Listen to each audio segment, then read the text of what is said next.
अस्सलाम वालेकुम। आज मैं आपको कुछ फार्मूलाज बताऊंगा जो आपके इस्तेमाल में ज़्यादातर आते हैं। सबसे पहले आपको जो फार्मूला है वो है सम का फार्मूला बहुत ही इजी है और बहुत ही यूज़फुल है।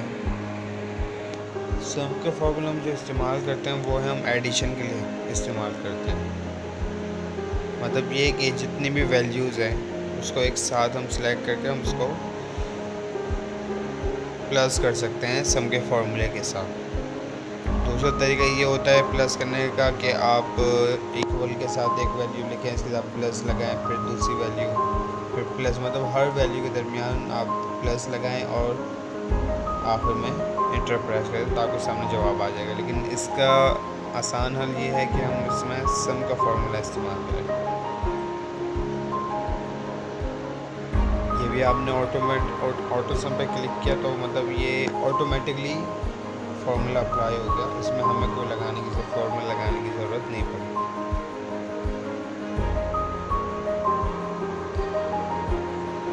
इसके साथ हमारा दूसरा फार्मूला है मिनिमम का। मिनिमम मतलब ये कि आपके सामने जो वैल्यूज़ हैं उसमें सबसे छोटी वैल्यू कौन सी है। तो देखें यहाँ पर 23 आपकी मिनिमम वैल्यू, तो आपके सामने मिनिमम आ गई। इसके अलावा मैक्सिमम, तो मैक्स वैल्यू मतलब कि सबसे बड़ी वैल्यू कौन सी है, तो आप यहाँ पर मैक्स का फार्मूला इस्तेमाल करेंगे तो आपके सामने जो सबसे बड़ी वैल्यू है वो सामने आ जाएगी। सिंपल वहाँ पर जाकर क्लिक करनी है, तो आप मैक्स का फार्मूला लगाकर मैक्स लिखकर ब्रैकेट ओपन करें, तमाम वैल्यूज को सिलेक्ट करें, फिर ओके कर इंटर प्रेस करें, या फिर वहाँ पर ऑटोमेटिक भी कर सकते हैं। तीसरा फार्मूला है एवरेज का। इस फार्मूले में भी आपने सिर्फ वैल्यू को सिलेक्ट करने के बाद आपने डायरेक्ट जगह पर क्लिक कर देना एवरेज के बटन पर, आपका एवरेज निकल आएगा। इसी तरीके से आप एवरेज लिखकर ब्रैकेट ओपन करें, तमाम वैल्यूज को सिलेक्ट करके फिर आप ब्रैकेट क्लोज करके इंटर प्रेस भी कर सकते हैं। अब एवरेज का आपको पता है कि तमाम वैल्यूज को हम प्लस करते हैं। अब आप अलग अलग प्लस करके चेक करें, जैसे 34, 45, 56, 23 एंड 76। ये आपका टोटल आ गया। अब देखें कितने हैं ये 1 2 3 4 5। तो आप इसको क्या कर देंगे, 5 से डिवाइड कर देंगे। 5 से डिवाइड कर देंगे इसको, तो आपके सामने एवरेज आ जाएगा। देखें ये आपका एवरेज आ गया।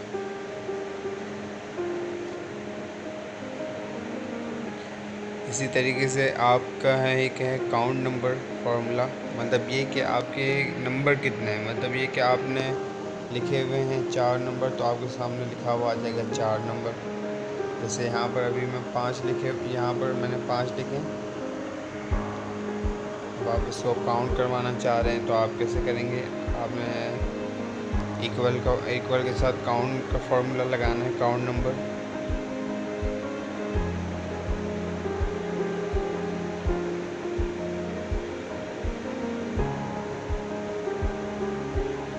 देखें आपके कितने नंबर है, 1 2 3 4 5, यहाँ पे 5 लिखा हुआ है। मतलब आपके जितने सेल में जितने वैल्यूज़ लिखी होंगे वो अलग अलग काउंट करके दे देगा।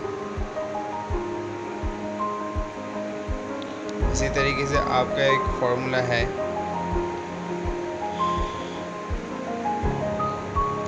Count blank. अच्छा, काउंट ब्लैंक में मतलब ये कि अगर आपने लिस्ट बनाई हुई है किसी नंबर की, अब उसके अंदर कोई खाली जगह रह जाती है तो वो आपकी ब्लैंक्स काउंट करके दे देते हैं।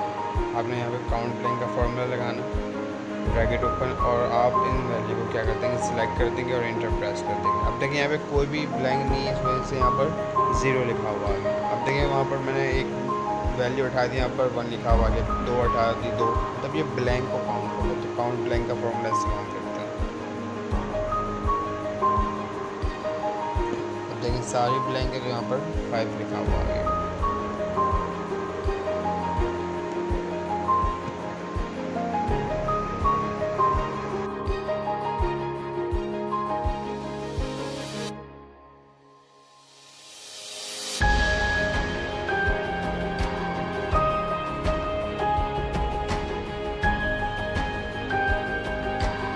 इसके बाद जो आपका फॉर्मूला है वो है काउंट इफ का।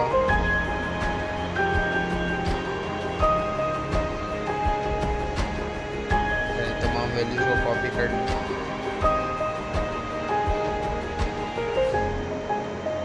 इसके बाद काउंट इफ का फॉर्मूला लगाएं। अब आपकी रेंज क्या है? रेंज ये आपका जितने आपकी वैल्यूज है ये आपकी रेंज है। अब क्राइटेरिया में आपने ये लिखना है कि अगर आपकी वैल्यू इन रेंज में से अगर आप लिखते हैं कि 50 से अबव हो तो आप इसको देख लें कि कितने नंबर हैं। तो ये आपने क्राइटेरिया बना दिया कि आपने बता दिया कि अगर 50 से अबव है तो कितने हैं वो आपको काउंट करके दे देगा। तो आप देखें यहाँ पर 50 से अबव 1 2 3 4 है तो आपके सामने 4 आ गया। अब आपने क्राइटेरिया में आप दूसरी चीज़ भी कर सकते हैं। अगर आप एक वहाँ पर आप बना देंगे लेस देन कर लें कि अगर लेस देन 50 हो तो कितने होंगे या इक्वल टू 50 होंगे तो कितने होंगे, वो आपके सामने पिक करके दे देगा।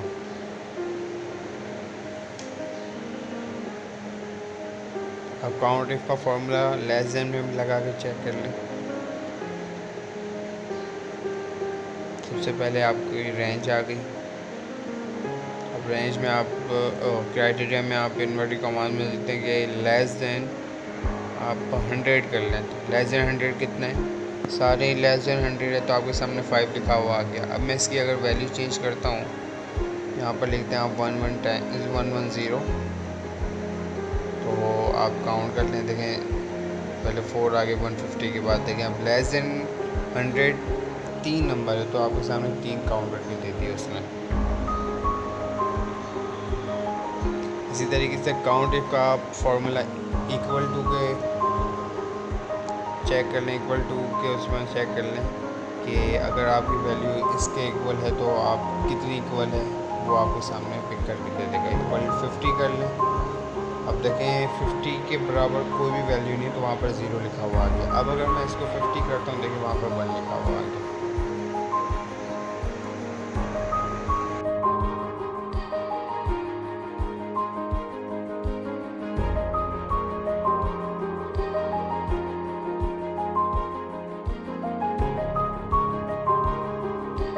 इसके बाद जो आपका फॉर्मूला है वो है काउंट ए का।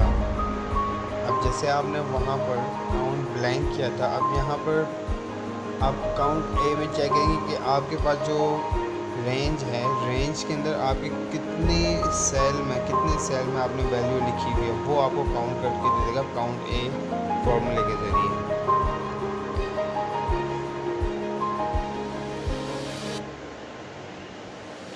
अब आप यहाँ पर आ जाए नीचे इक्वल के साथ काउंट ए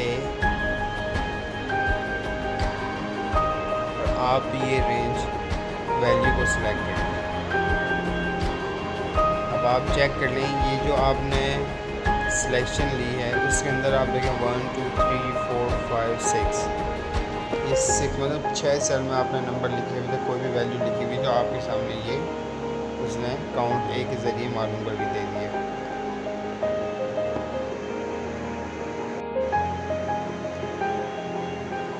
एक और फार्मूला है डेट का कि अगर आपको डेट लानी है ऑटोमेटिकली तो कैसे लाएंगे। तो आपने सिंपल एक फार्मूला इस्तेमाल करना है, बहुत ही आसान, वो है इक्वल टू डे।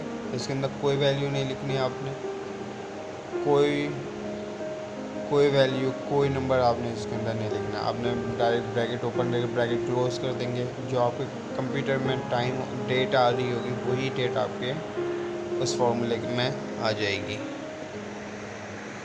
इसी तरीके से एक फार्मूला है नाउ का। नाउ में मतलब ये कि आपके पास डेट भी आ जाएगी और आपके कंप्यूटर में जो टाइम हो रहा है वो भी आपके पास सामने आ जाएगा। इसके अंदर भी आपने कोई वैल्यू कोई नंबर पुट नहीं करना। अब आपके कंप्यूटर में जो भी टाइम है वो आपका टाइम सामने आ जाएगा।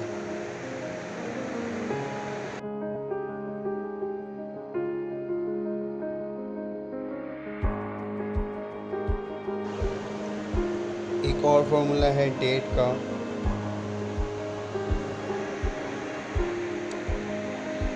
डे का, मंथ का और ईयर का। मतलब आप एक पहले डेट लिख लें, अब वो डेट में से अब आप मालूम करना चाह रहे हैं कि उसमें डे कौन सा है, तो आप डे का फॉर्मूला इस्तेमाल करेंगे। डे लिखना है आपने, day equal day bracket open, और आपने जो डेट लिखी है वो सेल सेलेक्ट करके आपने इंटर प्रेस कर देना। इसी तरीके से मंथ में भी होगा और इसी तरीके से ईयर में भी होगा।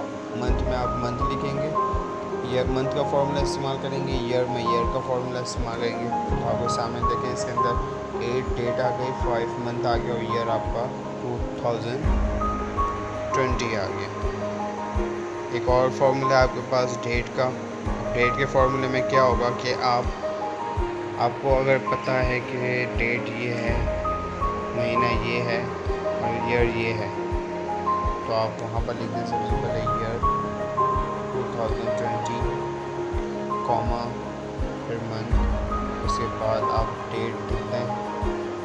तो वो आपने जो लिखा होगा वो आपको डेट की शक्ल में लाकर दे देगा ये।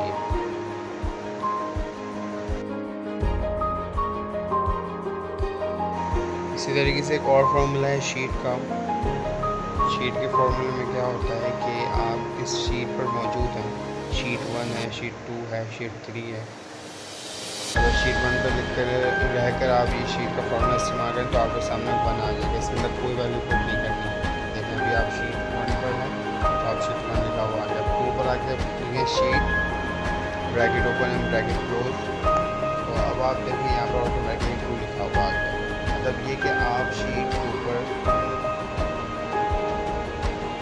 अगर आपके पास बहुत ज़्यादा तादाद में शीट बनी और अगर आप भूल भी गए तो आप वहाँ पर शीट का फार्मूला इस्तेमाल करें। वहाँ पर आपके सामने पता चल जाएगा कि आप कौन सी शीट में मौजूद है। अगर आपको 100 होगा तो 100 पर भी आ जाएगा, 100 प्लस होगा तो 100 प्लस पर भी आ जाएगा। इसी तरीके से कॉलम भी है कि अगर आपको मालूम ना हो कि आप कौन से कॉलम में काम कर रहे हैं, रॉ का तो पता चल जाएगा लेकिन कॉलम का पता नहीं चलेगा। तो कॉलम के फार्मूले में क्या होगा कि आपने कॉलम लिखकर bracket open and bracket close कर देना, तो आपके सामने कॉलम नंबर आ जाएगा। अब देखें अभी आप 18 कॉलम पर मौजूद हैं। अब आप काउंट करें इसको, ये 1 2 3 4 5 6 7 8 9 10 11 12 13 14 15 16 17 एंड 18। तो आपको कॉलम के फार्मूले से पता चल जाएगा कि आप कौन से कॉलम नंबर पर मौजूद है। इसी तरीके से रॉ भी है, लेकिन रॉ का तो आपको यहाँ पर आपको सीरियल नंबर से पता चल जाएगा, लेकिन इसका भी फार्मूला है कि रॉ लिखकर वही ब्रैकेट ओपन ब्रैकेट क्लोज करना है, तो आपके सामने रॉ नंबर आ जाएगा। देखिए अभी आप 7 पर हैं तो ये 7 पर आ जाएगा, 7 लिखा हुआ आ जाएगा।